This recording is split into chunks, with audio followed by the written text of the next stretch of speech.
stocks I like from here. Okay, large caps को ही आप देख रहे हैं इस समय, बिकॉज द मार्केट का माहौल बहुत कॉशियस अप्रोच के साथ है। करेक्ट। अगला स्टॉक है जेएम फाइनेंशियल, के जे है, जिन्होंने अपना क्वेश्चन भेजा है, नाम पूरा नहीं लिखा। 73 के प्राइस पे उन्होंने एक्यूमुलेट किया है, 50 क्वांटिटी है, लॉन्ग टर्म के लिए रख सकते हैं, 5 साल उन्होंने मेंशन किया है। आपकी राय क्या होगी? यस, मैं कहना चाहूंगा ब्लाइंडली रख सकते हैं। In fact ma'am, if you remember, जो लास्ट सेशन था मेरा टॉप पिक में जेएम फाइनेंशियल था, जो तब अराउंड 160 के आसपास ट्रेड कर रहा था। अब ये जो इसका all time high level was 168, जो क्रॉस कर चुका है, ट्रेडिंग एट 190। तो यहाँ पर इसमें काफी बड़े टारगेट देखने मिल सकते हैं। तो यस, ये स्टॉक होल्ड करना चाहिए लॉन्ग टर्म के लिए। ओके, अगला सवाल जो है, नाम नहीं लिखा, वो पूछते हैं, वो फार्मा स्पेस में इन्वेस्ट करना चाहते हैं। ऑरोबिंदो फार्मा और सन फार्मा दोनों ही स्टॉक्स में से बेटर कौन सा रहेगा और बाइंग लेवल्स क्या होनी चाहिए?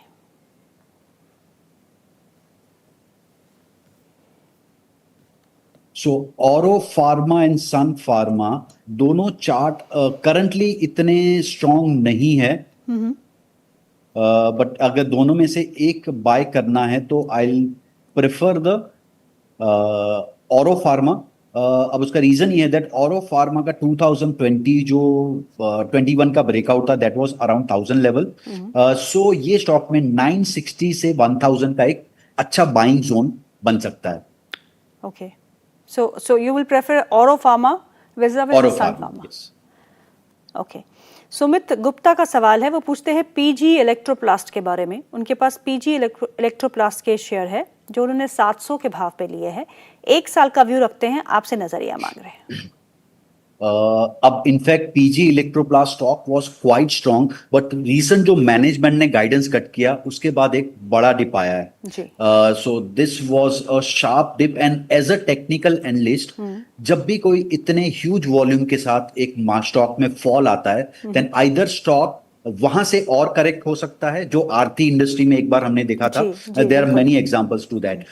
And second thing, stock time correction में जा सकता है।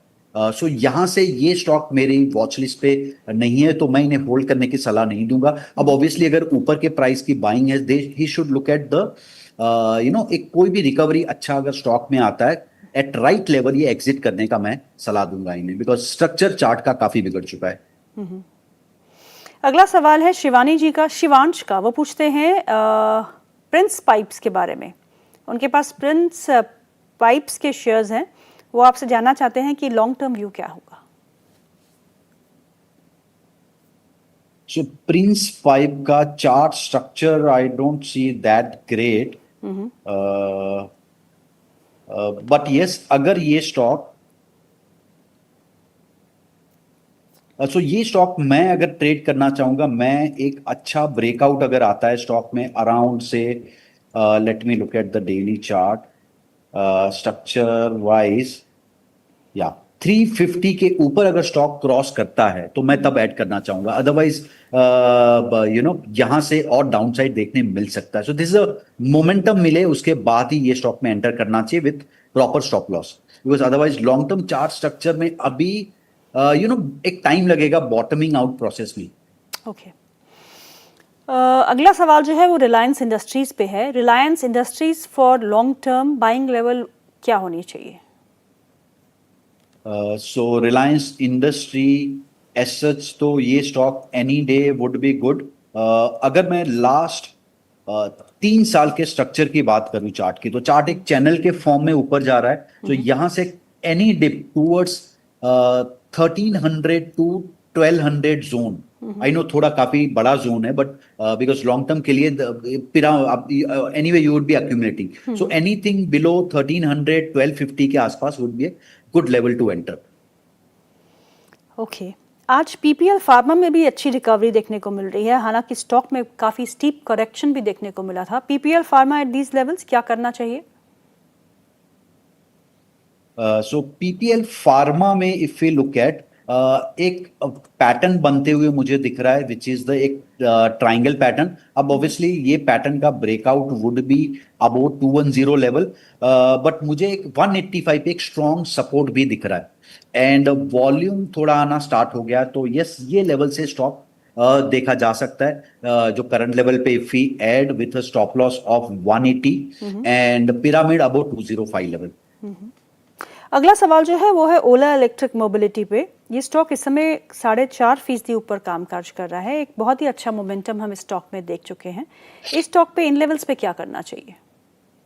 आई थिंक इन लेवल्स पे मैं ऐड करने की सलाह नहीं दूंगा बिकॉज बॉटम से स्टॉक में ऑलरेडी 40 to 65 लेवल का एक मूवमेंट आ चुका है.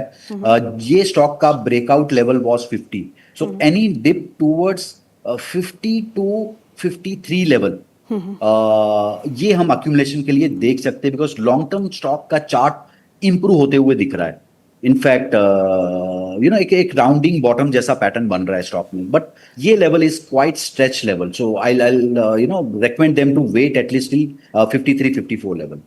ओके, अगला सवाल जो है, ये नाम नहीं लिख ले प्लीज. आई विल रिक्वेस्ट हमारे व्यूअर्स को कि प्लीज अपने नाम पूरे लिख लीजिए. वी के ऐसे समझ नहीं आता कि सवाल आपका नाम कैसे ले. अब इनका सवाल जो है वो 3 स्टॉक्स पे है. एक है वारे रिन्यूएबल्स पे, buying price is 1111, Vedanta buy price is 461 and oil India buy price is 427. अब क्या करना है प्लीज बता दीजिएगा.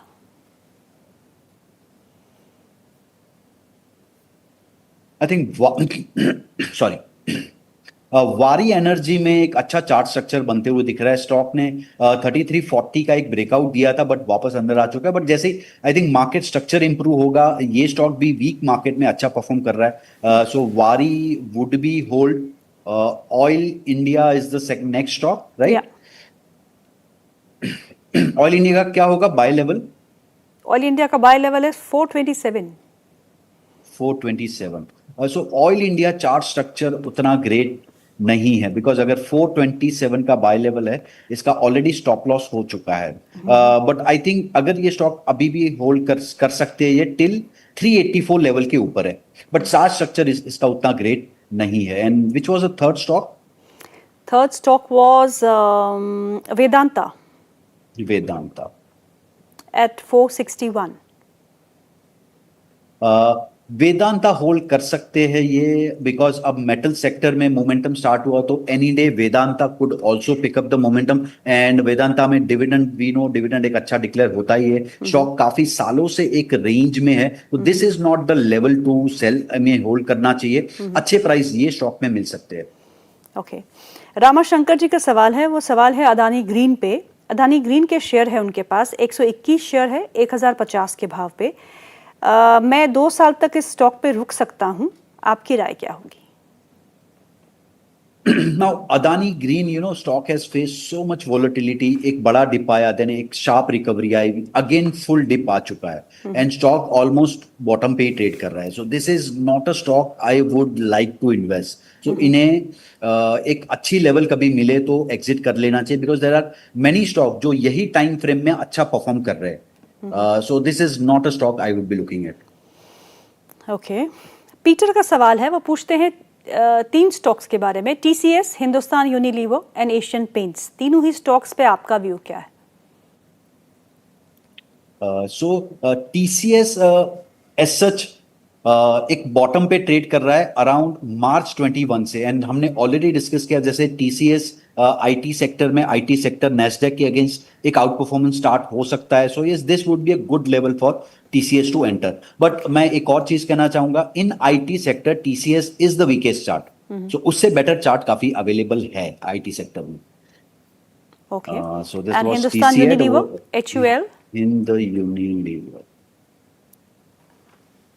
हिंद यूनिलीवर का अगर बात करें चार्ट स्ट्रक्चर, सो हिंद यूनिलीवर सिंस 2020 स्टॉक ने परफॉर्म नहीं किया है. एंड जैसे एपिसोड के स्टार्टिंग में हमने डिस्कस किया था दैट एफएमसीजी सेक्टर अब आउट परफॉर्म करने जा रहा है. सो यस, ये स्टॉक का चार्ट स्ट्रक्चर इंप्रूव हो रहा है, तो मैं ये स्टॉक में बने रहने की सलाह दूंगा. और इनफैक्ट अगर लॉन्ग टर्म व्यू है तो ऐड भी कर सकते हैं at every dip. Okay, and Asian paints?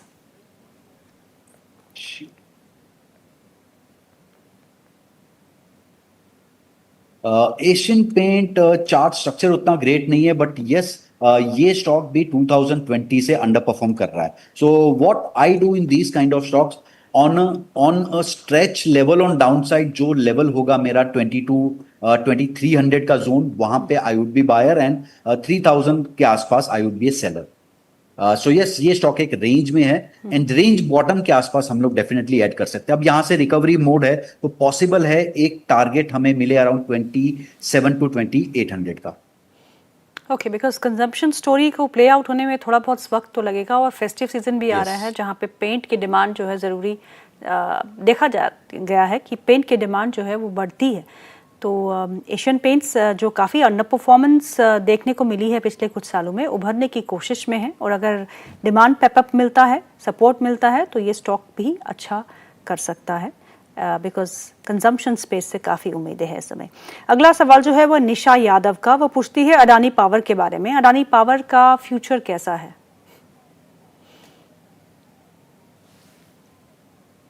So Adani power, सो ऐसे स्टॉक में जब आप इन्वेस्ट करते हैं obviously you should be prepared for a good volatility. अब अगर ये स्टॉक का स्ट्रक्चर की बात करें, अगर मैं 2 साल की बात करूं, यस यहाँ से अच्छे ऊपर के लेवल देखने मिल सकते हैं, but with a fair share of volatility. तो यस ये स्टॉक एक चैनल बॉटम से रिकवरी मोड पे है. We can see anywhere between 750 760 level within few quarters हमें देखने मिल सकते हैं. अगला सवाल जो है वो है मिस्टर R.K. चतुर्वेदी जी का. वो पूछते हैं JBM ऑटो के बारे में. JBM ऑटो पे करंट लेवल्स पे क्या करना चाहिए?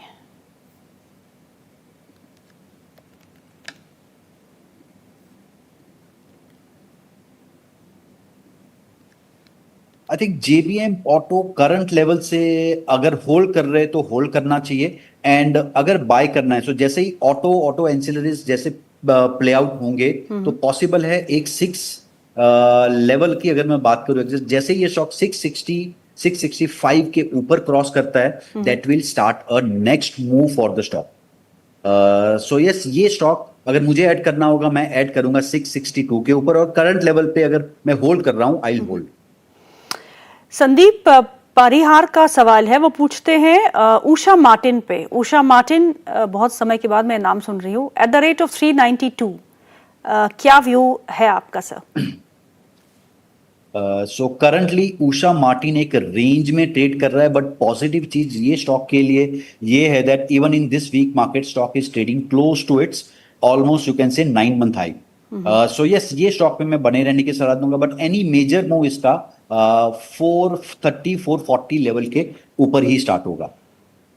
ओके, अभिषेक का सवाल है. वो पूछते हैं यथार्थ हॉस्पिटल के बारे में. उनके पास यथार्थ हॉस्पिटल के शेयर है जो 733 के भाव पे उन्होंने खरीदे हैं. अब आपसे जानना चाहते हैं कि स्टॉप लॉस और आपका ट्रेडिंग व्यू क्या रहेगा? सो ये स्टॉक पे मेरा ट्रेडिंग व्यू, ये फुल सेक्टर पे मेरा व्यू पॉजिटिव है. अब ये स्टॉक का अगर चार्ट स्ट्रक्चर की बात करें, स्टॉक ने 700 लेवल के ऊपर एक ब्रेकआउट दिया था, वेंट टिल 730, फिर अगेन सेम लेवल टेस्ट किया इन अ मार्केट वीकनेस. अब वापस ये हाई निकाल रहा है, तो यस ये स्टॉक में बने रहने की सलाह दूंगा. एंड अगर आपका शॉर्ट टर्म स्टॉप लॉस की बात करें, that could be around 675 level. कल शुगर स्टॉक्स में काफ़ी अच्छी तेज़ी रही थी योगेश. वहाँ पे इथेनॉल की स्टोरी एक बार फिर प्ले आउट होती दिख रही है. शुगर स्टॉक्स में कोई स्टॉक जब को पसंद हो? So sugar stock as such मैं पर्सनली प्ले नहीं करता हूं because of the cyclical nature and the kind of volatility involve, and anywhere where government के डिसीजन से काफी इंपैक्ट होता हो, मैं थोड़ा वहां से दूर रहता हूं. सो एनीवे बट ये सेक्टर मैं तो प्ले नहीं कर रहा हूं. बट अभी तक कोई भी स्टॉक में अगर जो शुगर सेक्टर की बात करें, मुझे कोई ब्रेकआउट नहीं दिखा है. Momentum, so just first news आई है, अभी मोमेंटम बिल्ड होते हुए नहीं दिख रहा है. तो I wait for some time for any stock. Personally I avoid this sector, but अगर आपको ट्रेड करना है तो डेफिनेटली आपको एक ब्रेकआउट कहीं भी दिखे, बिकॉज मुझे अभी तक कोई पैटर्न बनते हुए नहीं दिख रहा है ये सेक्टर में. So I avoid. Yogesh, gold at all time high. अभी आपके पोर्टफोलियो में या अपने निवेशक जो भी है, आपके क्लाइंट्स है, कस्टमर्स है, उनको आप क्या सलाह दे रहे हैं? अभी उनके पोर्टफोलियो में कितना परसेंटेज गोल्ड या सिल्वर में इन्वेस्टमेंट करने की सलाह दे रहे हैं? सो इनफैक्ट पास्ट 6 मंथ से मैं उन्हें गोल्ड एंड सिल्वर वो तो जैसे ही सिल्वर ने 1 लाख का लेवल क्रॉस किया था 95 1 लाख का तब से एक मेजर ब्रेकआउट आया तब से I am recommending that any dip in these two commodities should be a buy. So obviously exposure at current level almost 10 to 15% जितना होना चाहिए to these two commodities. चलिए आपके आपके रडार पे कौन से शेयर है, कौन से शेयर आपको अच्छे लग रहे हैं इस समय चार्ट्स पे? सो चार्ट्स पे अगर बात करें मुझे ऑटो सेक्टर में अशोक लेलैंड एक्साइड ये दो स्टॉक अच्छे लग रहे हैं ऑटो एंसिलरी में. Then Dabur and Godrej consumer in FMCG sector. Metal में मैंने ऑलरेडी डिस्कस किया जेएसडब्ल्यू स्टील हिंडाल्को मैं ये दो स्टॉक प्ले कर रहा हूँ. एंड एक जो कल ही मेरे रडार पे एक स्टॉक आया दैट इज द ग्लेनमार्क. अब ग्लेनमार्क का रिसेंटली कुछ न्यूज के साथ एक बड़ा गैप अप हुआ था स्टॉक वहां से धीरे धीरे करेक्ट होके वापस स्टॉक ने गैप फिल किया है ऑल टाइम हाई के ऊपर. So this level would be a good entry level for the Glenmark. And दो मिड कैप स्टॉक में रेकमेंड अगर करना चाहूं एक है ईपैक ड्यूरेबल जो टेक्निकली अच्छा स्ट्रक्चर बन रहा है. Second is the blue jet. अब ब्लू जेट जो लास्ट क्वार्टर के रिजल्ट डिक्लेयर हुए थे result were not very good, they were disaster. But stock 1000 level से ऑलमोस्ट 600-650 लेवल तक करेक्ट हो चुका है. So this level would be a good accumulation zone अगर हमारा 1.5 से 2 साल का व्यू है. इस बीच एक खबर आई है, रिपोर्ट्स है, इट इज नॉट ए